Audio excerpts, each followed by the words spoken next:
नमस्कार विद्यार्थी मित्रांनो, VJC स्टडीच्या यूट्यूब चॅनलवरती आपलं स्वागत आहे। राज्यसेवा 2025ची जाहिरात आलेली आहे आणि त्याचे फॉर्म भरायला सुरुवात झालेली आहे। यावर्षी आयोगाने नवीन परीक्षा पद्धतीची अंमलबजावणी सुरू केलेली आहे। म्हणजे 2025 पासून राज्यसेवेची मुख्य परीक्षा जी आहे तर ती तुम्हाला वर्णनात्मक, पारंपरिक किंवा डिस्क्रिप्टिव्ह स्वरूपाची होणार आहे। तुम्हाला मुख्य परीक्षेतले पेपर लिहायचे आहेत की जसे आपण 10वी, 12वी, ग्रॅज्युएशन आणि पोस्ट ग्रॅज्युएशनला लिहिलेले आहेत तसे। त्या मुख्य परीक्षेमध्ये तुम्हाला एक वैकल्पिक विषय किंवा ऑप्शनल सब्जेक्ट निवडायचा आहे आणि त्याची गुणांची संख्या आहे किंवा गुणमर्यादा आहे 500। म्हणजे 500 गुणांसाठी तुम्हाला एक ऑप्शनल सब्जेक्ट किंवा वैकल्पिक विषय निवडायचा आहे आणि पुन्हा त्याचे 2 पेपर असतील। आयोगाने त्याची परीक्षा योजना जाहीर करताना तुम्हाला 26 विषयांची यादी दिलेली आहे। त्याच्यामध्ये arts, commerce, science, engineering, medical, maths असे वेगवेगळे 26 विषय आहेत आणि त्या 26 विषयामधून तुम्हाला एक ऑप्शनल विषय निवडायचा आहे। आणि हा ऑप्शनल विषय तुम्ही कोणता निवडताय हे तुम्ही पूर्व परीक्षेचा फॉर्म भरत असतानाच तिथं आयोगाला सांगायचं आहे। म्हणजे तुमचा ऑप्शनल विषय आणि ऑप्शनल विषय तुम्ही कोणत्या लँग्वेजमध्ये लिहिणार आहात ते तुम्हाला तिथं फॉर्म भरताना मेन्शन करायचं आहे। याच विषयावरती बऱ्याचशा जणांचे किंवा विद्यार्थ्यांचे फोन मेसेज आले की सर ऑप्शनल विषय कसा निवडायचा किंवा त्याची तयारी कशी करायची। तर त्या अनुषंगानं छोटीशी माहिती देणारा हा एक व्हिडिओ लेक्चर सिरीज आहे। याच्यामध्ये वैकल्पिक विषयाची निवड आणि त्याची तयारी कशी करायची याच्याबद्दल मी तुम्हाला थोडक्यात माहिती देणार आहे।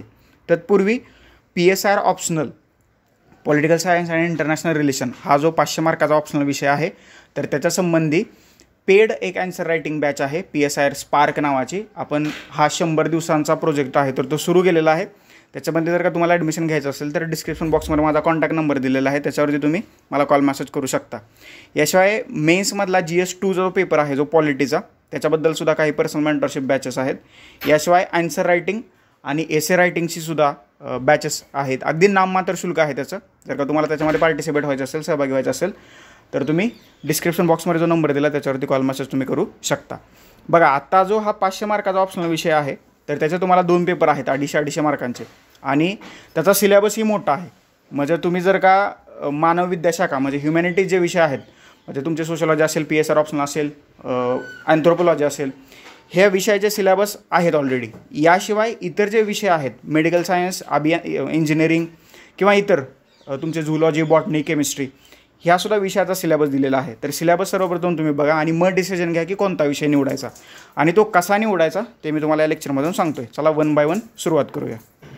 सर्वप्रथम आयोगाने काय केले ते तुम्हाला सांगतो। MPSCने म्हणजेच महाराष्ट्र लोकसेवा आयोगाने राज्यसेवा मुख्य परीक्षेसाठी स्वीकारलेल्या नव्या परीक्षा योजनेनुसार मुख्य परीक्षेत आता एक तुम्हाला वैकल्पिक विषय घ्यायचा आहे।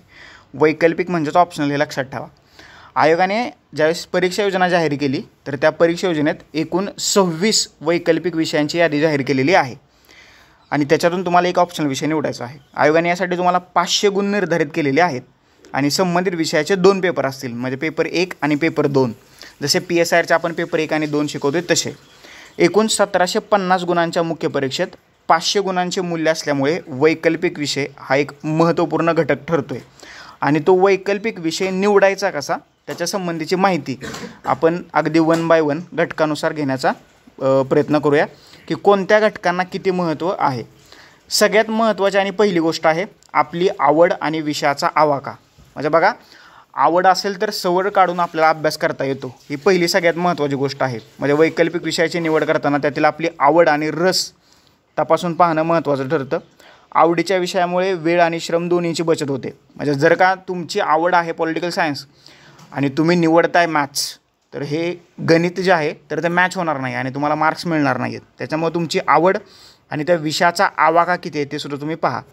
त्यासाठी विद्यार्थ्यांनी आपल्या आवडीप्रमाणे विषय निवडावेत। त्या दृष्टीने संबंधित विषयाचा आयोगाने दिलेला अभ्यासक्रम आणि कमीत कमी 5 वर्षातील प्रश्नपत्रिकेचं विश्लेषण म्हणजे सूक्ष्म विश्लेषण। सध्या बघा MPSCचा हा पहिलाच अटेम्प्ट आहे म्हणजे वर्णनात्मक पद्धतीनुसारचा। त्यामुळं सध्या आपल्याकडं बेस म्हणून काय आहे तर बेस म्हणून UPSC CECच्या मुख्य परीक्षेतले प्रश्नपत्रिका आहेत। तर कमीत कमी गेल्या 5 ते 7 वर्षातल्या प्रश्नपत्रिका काढून बघा। UPSCने तुम्ही जो ऑप्शनल विषय निवडणार आहे त्याच्यावरती आयोगाने कसे प्रश्न विचारलेले आहेत हे एकदा टॅली करा, क्रॉस चेक करा। त्या प्रश्नाची उत्तरं तुम्हाला लिहिता येत आहेत का हे एकदा तपासून पहा आणि मग तुम्ही एखादा ऑप्शनल विषय निवडू शकता।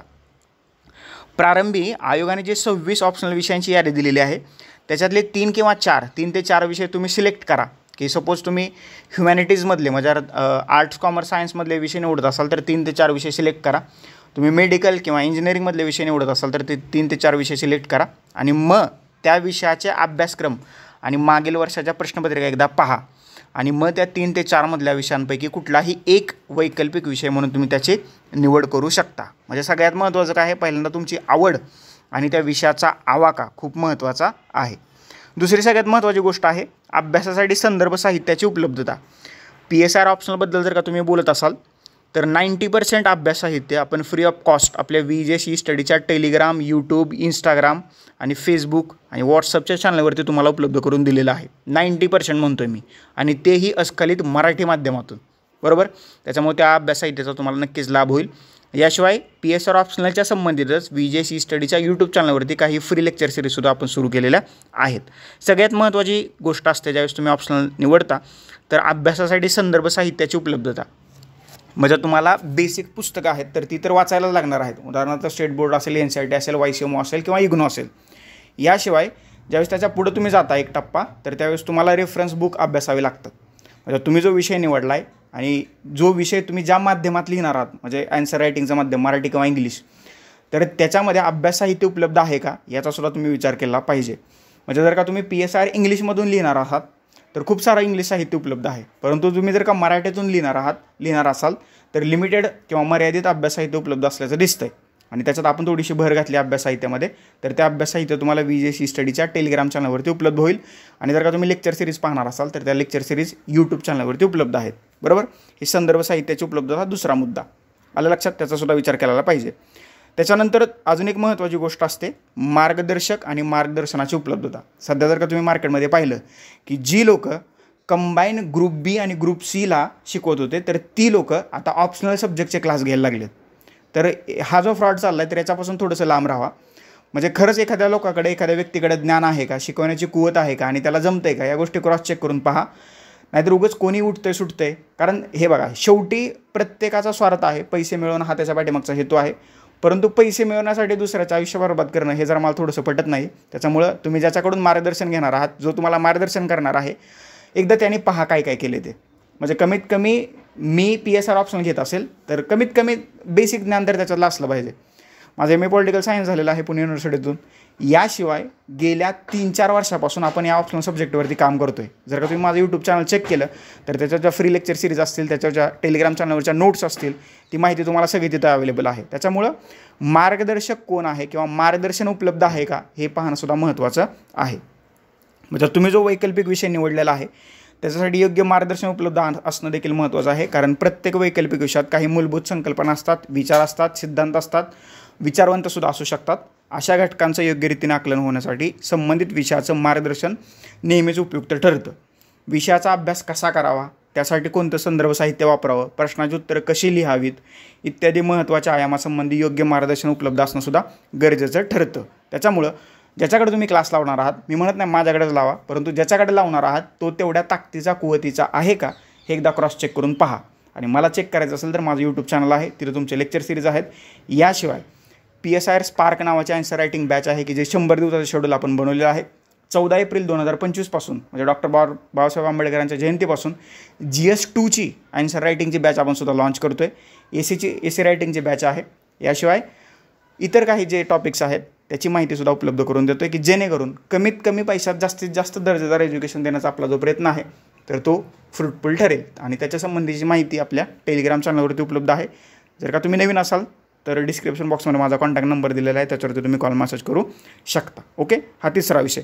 चौथा घटक आहे वैकल्पिक विषयाचं सामान्य अध्ययनातील महत्त्व. हे अतिशय महत्त्वाचं आहे. बघा काही विषय असे असतात की उदाहरणार्थ PSRच घ्या. जर का तुम्ही PSR ऑप्शन घेतला तर मेन्समधला पेपर 2 जो आहे, जो पॉलिटीशी रिलेटेड आहे, तर जवळजवळ त्याचा 90% सिलेबस ओव्हरलॅप होतो आहे. म्हणजे ज्यावेळेस तुम्ही PSR ऑप्शनल घ्याल तर तुम्हाला मुख्य परीक्षेतल्या GS2चा अभ्यास करावा लागणार नाही. ही अतिशय महत्त्वाची गोष्ट आहे. जर का तुम्ही मॅथ्स ऑप्शनल घेतला तर तुम्हाला GSच्या 4 पेपरचा वेगळा अभ्यास करून तुम्हाला मॅथ्सच्या ऑप्शनल सब्जेक्टचा वेगळा अभ्यास करावा लागेल. या गोष्टी लक्षात ठेवा. त्याच्यामुळे वैकल्पिक विषयाचं सामान्य अध्ययनातील महत्त्व म्हणजे मुख्य परीक्षेतल्या 4 GS पेपरमधील महत्त्व खूप महत्त्वाचं आहे. वैकल्पिक विषयाची निवड करताना आपला विषय सामान्य अध्ययनात काय भूमिका बजावू शकतो हे पाहणंही खूप महत्त्वाचं ठरतं. जर वैकल्पिक विषयामुळे सामान्य अध्ययनाच्या पेपरसाठी लागणारा वेळ वाचू शकत असेल तर तसा विचार करणं योग्य ठरतं. याशिवाय जर वैकल्पिक विषयामुळे सामान्य अध्ययनातील काही भाग न अभ्यासताही अभ्यासून होणार असेल तर असा विषय निवडणे केव्हाही योग्य ठरतं. म्हणजे उदाहरणार्थ राज्यशास्त्र या वैकल्पिक विषयातील भारतीय राज्यव्यवस्था, परराष्ट्र धोरण, मानवी हक्क हे घटक सामान्य अध्ययनातील महत्त्वपूर्ण घटक आहेत. तसंच लोकप्रशासनाच्या अभ्यासातील राज्यघटना, मानवी हक्क, दुर्बल घटकांचे कल्याण हे घटक सामान्य अध्ययनातील महत्त्वाचे आहेत. अशाच प्रकारे तुम्हाला हिस्ट्री आहे, जॉग्राफी आहे, सोशलॉजी आहे, या वैकल्पिक विषयाचं स्वरूपही साधारणतः असंच आहे. म्हणजे जे ह्युमॅनिटीशी रिलेटेड विषय आहेत, मानव विद्याशाखांशी रिलेटेड जे विषय आहेत तर त्याचा सिलेबस तुम्हाला मुख्य परीक्षेतल्या सामान्य अध्ययनातल्या 4 पेपरमध्ये ओव्हरलॅप होत असल्याचं आपल्याला दिसून येते. आणि शक्यतो असेच वैकल्पिक विषय निवडा की जेणेकरून तुमचा मुख्य परीक्षेतल्या ज्या इतर सामान्य अध्ययनाच्या पेपरचा कमीत कमी 60 to 70% अभ्यासक्रम तिथं कवर होईल. येते का लक्षात? म्हणजे तुम्हाला एका दगडात 2 पक्षी मारता येतील. आलं लक्षात? आणि PSR घेणार असाल तर मी आहेच, त्याच्यामुळे काही टेन्शन नाही आहे. दुसरा एक महत्त्वाचा विषय आहे तो आहे निबंधाला किती कामी येते. बघा, आपण GSला कामी येते का पाहिलं, निबंधाला एखादा वैकल्पिक विषय कामी येतोय का ते सुद्धा पाहणं गरजेचं आहे. निबंधाचा एक वेगळा पेपर आहे आणि तो अनिवार्य स्वरूपाचा आहे. 250 मार्कांसाठी तुम्हाला 2 निबंध लिहायचे आहेत. निबंधाचे 2 प्रकार मी तुम्हाला सांगितलेले आहेत. ते निबंधाच्या बॅचमध्ये त्याच्याबद्दलची इतर माहिती मी तुम्हाला देतोय. बघा, असा वैकल्पिक विषय निवडण्याचा देखील आपल्याला विचार करता येईल की जो तुम्हाला निबंधाच्या पेपरमध्ये कामी येऊ शकतो. त्या दृष्टीने राज्यशास्त्र, समाजशास्त्र, लोकप्रशासन, इतिहास, अर्थशास्त्र यासारख्या वैकल्पिक विषयांचा निश्चितपणे विचार करता येतो. तथापि प्रथमतः त्या वैकल्पिक विषयात आवड असणंसुद्धा महत्त्वाचं आहे, हे आपण कायम लक्षात ठेवलं पाहिजे. म्हणजे उगाच GSचा पेपर क्रॉस होतोय किंवा निबंधाला त्याच्यामध्ये फायदा होणार आहे म्हणून कोणीतरी सांगितले म्हणून कुठला तरी वैकल्पिक विषय आपण निवडणार आहोत, हे मात्र चुकीचं आहे. तुम्हाला त्याच्यात किती आवड आहे, तुम्हाला उत्तर लिखाणासाठी जमणार आहे का किंवा जमेल का, या गोष्टींचा सुद्धा सारासार विचार करूनच एखादा विषय जो आहे तर तुम्ही वैकल्पिक किंवा ऑप्शनल सब्जेक्ट म्हणून निवडा. नाहीतर कोणीतरी सांगितले, टॉपरने सांगितले याच्यावरती तुम्ही विश्वास ठेवू नका. ही सगळी मोहमाया आहे. तुम्हाला जमणार आहे का हे फक्त पहा. नाहीतर असा UPSCचा एक ट्रेंड आहे की PSR ऑप्शनल चालतो, सोशलॉजी चालतो किंवा अँथ्रोपॉलॉजी चालतोय, मुख्य परीक्षेला मार्क्स मिळतात म्हणून मी तो घेतोय. असं काहीही करू नका. लक्षात ठेवा, याने तुम्ही तोटा देऊ शकता. त्याच्यामुळं तुमची आवड आणि तुम्हाला जमतंय का या 2 कसोट्यांवरती तुम्ही स्वतःला क्रॉस चेक करा आणि मगच एखादा विषय ऑप्शनल विषय म्हणून निवडा. ओके, टॉपर्स काही सांगत फिरतात, ओके, शिक्षक काही सांगत फिरतात. म्हणजे मी ऑप्शनल विषय PSR शिकवत असेल तर मी म्हणेल PSR घ्या, परंतु तुम्हाला जमणार आहे का हे सुद्धा पाहणं थोडंसं गरजेचं आहे. या सगळ्या गोष्टींचा विचार करून तुम्ही ऑप्शनल सब्जेक्ट निवडू शकता. आता वैकल्पिक विषयाची तयारी करायची कशी. ओके, आता बघा, आता मी PSR ऑप्शनबद्दल बोलतो फक्त. बाकीच्या ज्या तुमचे वैकल्पिक विषय आहेत तर त्याच्या संबंधित ज्या फॅकल्टी आहेत त्या तुम्हाला सांगतील. PSR ऑप्शनलची तयारी करून घेण्यासाठी कमीत कमी म्हणजे मी पूर्व परीक्षेच्या अगोदर तुमचा PSRचा 90% सिलेबस कवर झाला पाहिजे. का कवर झाला पाहिजे? कारण पूर्व परीक्षेनंतर मुख्य परीक्षेला तुम्हाला कमी वेळ मिळतो. त्याच्यासाठी तुम्हाला 9 पेपरचा अभ्यास करणं हे कठीणच नाही आहे तर ते महाकठीण आहे. आणि जर का तुम्हाला कोणी सांगितलं असेल 1 महिन्यात मी ऑप्शनल शिकवतो, हे पॉसिबलच नाही आहे. त्याला फक्त विचारा तुम्ही कसा काय तो 1 महिन्यात ऑप्शनल विषय शिकवणार. 4 ते 6 महिने एक ऑप्शनल विषयासाठी शिकवण्यासाठी वेळ लागतोय. म्हणजे मी जी PSR स्पार्क नावाची जी आन्सर रायटिंग बॅच लॉन्च केली त्याचं आन्सर रायटिंगचं शेड्यूल फक्त 100 दिवसांचं आहे. टीचिंग त्याच्यात इन्क्लूड नाही आहे, हे लक्षात ठेवा. 500 मार्कांची तयारी करायला तुम्हाला 4 ते 6 महिने द्यावेच लागतील, हे गोष्ट लक्षात ठेवा. तरी म्हणजे त्याच्यातून तुम्हाला कमीत कमी 300+ मार्क मिळवायला पाहिजेत, हे लक्षात ठेवा. PSR ऑप्शनची जर का तुम्हाला तयारी करायची असेल तर त्याच्यासंबंधी पर्सनल मेंटरशिप आणि आन्सर रायटिंग बॅच उपलब्ध आहेत. आणि जर का तुम्हाला त्याच्यामध्ये सहभागी व्हायचं असेल, हा माझा कॉन्टॅक्ट नंबर आहे 9665274459.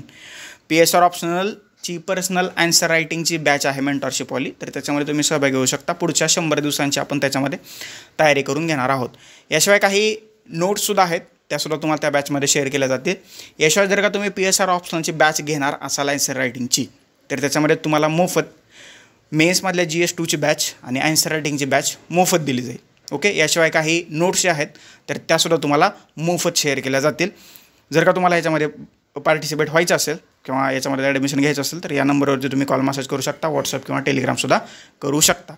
तर अशा रीतीनं हे जे 5 महत्त्वाचे घटक सांगितले ऑप्शनल विषय निवडण्याबद्दल, तर त्या 5 गोष्टींवरती तुम्ही स्वतःला क्रॉस चेक करा आणि मगच तुम्ही ऑप्शनल विषय निवडा. अजूनही बऱ्याचशा जणाला जर का ऑप्शनल विषयाबद्दल काही समजत नसेल, काही शंका असतील, काही डाऊट्स असतील तर याच्यावरती तुम्ही कॉल किंवा मेसेज करू शकता या नंबरवरती. मी तुम्हाला तिथं काही सल्ले किंवा एक्सपर्ट ओपिनियन देण्याचा प्रयत्न करेन. ओके, आलं लक्षात. ज्यांना ऑप्शनल विषय निवडण्याबद्दल काही डाऊट्स आहेत तर त्यांच्यापर्यंत हे लेक्चर नक्की पोहोचवा. तुम्हाला जर याच्याबद्दल अजूनही काही डाऊट्स असतील कमेंट बॉक्समध्ये कमेंट करा.